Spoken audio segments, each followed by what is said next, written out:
What's up? How you doing? Well, I want to speak about disabilities and myself in general and what it's like to have lived with a disability. I was born with cerebral palsy. Like a lot of things, it's on a spectrum from very mild, where I'm at, to very extreme and everything in between. Luckily, I'm at very mild, but when I was born, I wasn't. I wasn't extreme, but I was pretty much like in the middle. Like they didn't think I would be able to walk.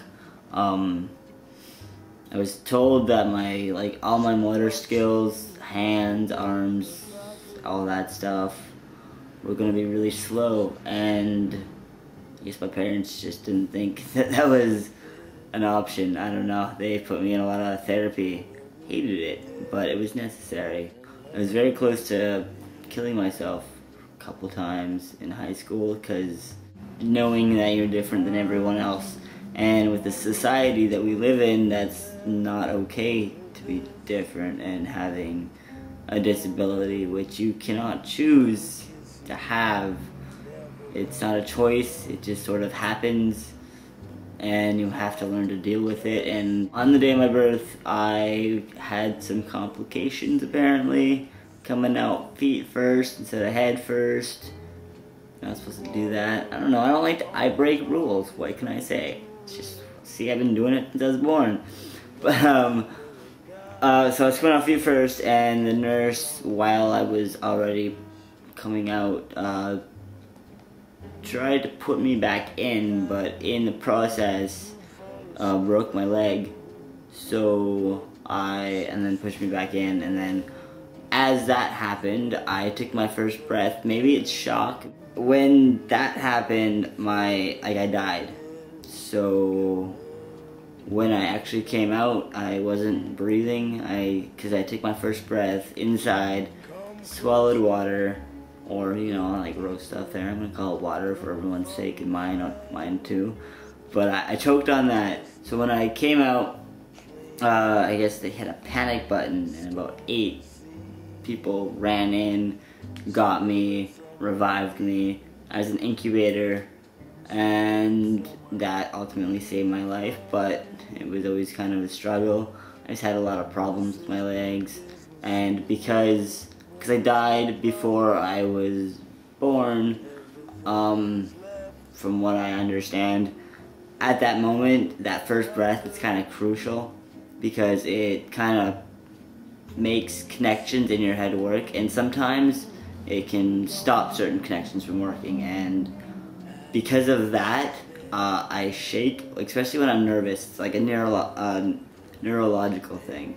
When I'm calm and I'm okay, I have no problem with my shaking. I can mentally control it. It's not bothersome. But when I get nervous, and I get nervous really easily because of bullying and really bad self-esteem, I get nervous a lot.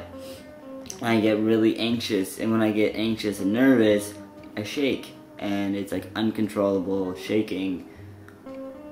And it's probably the most difficult part of cerebral palsy of living with, is just not being able, because when I shake, then I get nervous and I stutter, and I'm not usually, I don't stutter normally, but when I get really nervous, I do.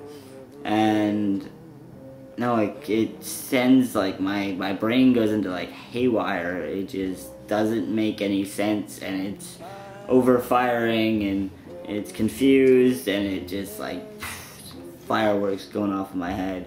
And that happens a lot, because I also walk funny because of the whole, broken leg incident. Wow.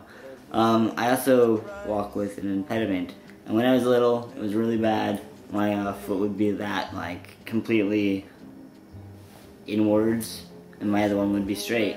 And as I worked on it, it started to come a little bit more and not so noticeable. But I still have it, and I still walk funny, and I find a lot of times people think I'm trying to be gangster. It's It's not my fault. I just walk like I'm a homie. You just gotta be you. And anything that's different, you gotta make it your own and make people not scared of it and make people intrigued by it. So that's the point. I got this cane. I don't actually need a cane, but I do walk funny and I kind of dress appropriate to the cane. But you see it? It's a mermaid.